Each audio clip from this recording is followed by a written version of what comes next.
Tapi nggak berselang lama kemudian, wak, disinilah Nurma mengalami hal yang nggak akan pernah dia lupakan seumur hidupnya. Entah aku mimpi atau entah itu nyata Nadia ya. Tapi yang jelas di sini Nurma tiba-tiba dibuat kaget karena sosok kuntilanak yang kemarin dia tengok itu muncul di depan hadapannya. Tapi kalau kemarin dia menampakkan diri dengan wajah berdarah-darah menyeramkan gitu kan, kali ini yang kedua ini dia datang wajahnya pucat Nadia, tanpa ada darah sedikit pun, pucat tadi. Nampak aku muka ya tuh lebih jelas. Belum sempat mencerna semua itu, wak, tiba-tiba Nurma ini ngerasa bahwa si sosok ini tuh macam ditarik tangannya si Nurma, wak, dan dia mengajak si Nurma ini pergi ke suatu tempat. Udah Nurma ini secara sadar nggak sadar itu dia refleks langsung mencerna dulu ini betul apa enggak nih. Akhirnya dia berteriak kan. Setelah dia berjalan beberapa langkah, sosok itu rupanya membawa Nurma berdiri di seberangnya rumahnya Nek Embai ya. Sesampainya di sana, inilah aduh aku merinding.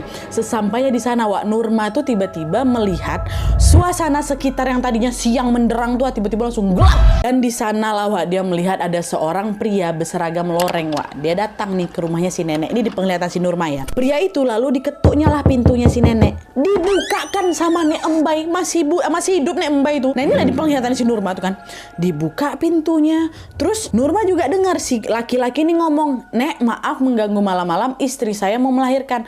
Apa nenek bisa bantu?" Nek Embai jawab, "Bisa pak, tapi sebentar ya, saya ambil peralatan dulu." Dan setelah mengambil keperluan persalinan, wak, Nek Embai ini pun meninggalkan rumahnya dan mengikuti pria itu pergi ke arah utara. Tapi di sini nih, inilah, dan makanya aku tuh selalu bilang ini tuh mimpi atau enggak, cuman kayak nyata gitu kata si Nurma. Cuman anehnya di situ, Nurma tuh melihat neneknya ini pergi dalam kondisi transparan, wak. Jadi macam hologram lah gitu ya. Jadi fisiknya memang masih ada dekat rumah, masih ada di rumah. Jadi yang pergi tuh macam arwahnya si nenek, ya Allah. Penasaran si Nurma pun refleks ngelangkahkan kaki juga, wak, ngikutin kemana arwahnya Nek Embai ini pergi. Dan hanya hitungan detik, wak, Nurma sudah kembali berada di tengah para tamu yang sedang bertakziah di rumahnya Nek Embai. Dan di saat yang sama si Nurma ini juga notice kalau sosok kuntilanak pucat tadi yang nemenin dia tadi tuh tiba-tiba menghilang dari pandangannya. Kejadian yang tidak biasa itu langsung bikin si Nurma ini sadar bahwa apa yang aku lihat barusan tuh macam ini loh, macam momen terakhir sebelum Nek Embai ini ditemukan meninggal dunia gitu. Jadi si Nurma ini macam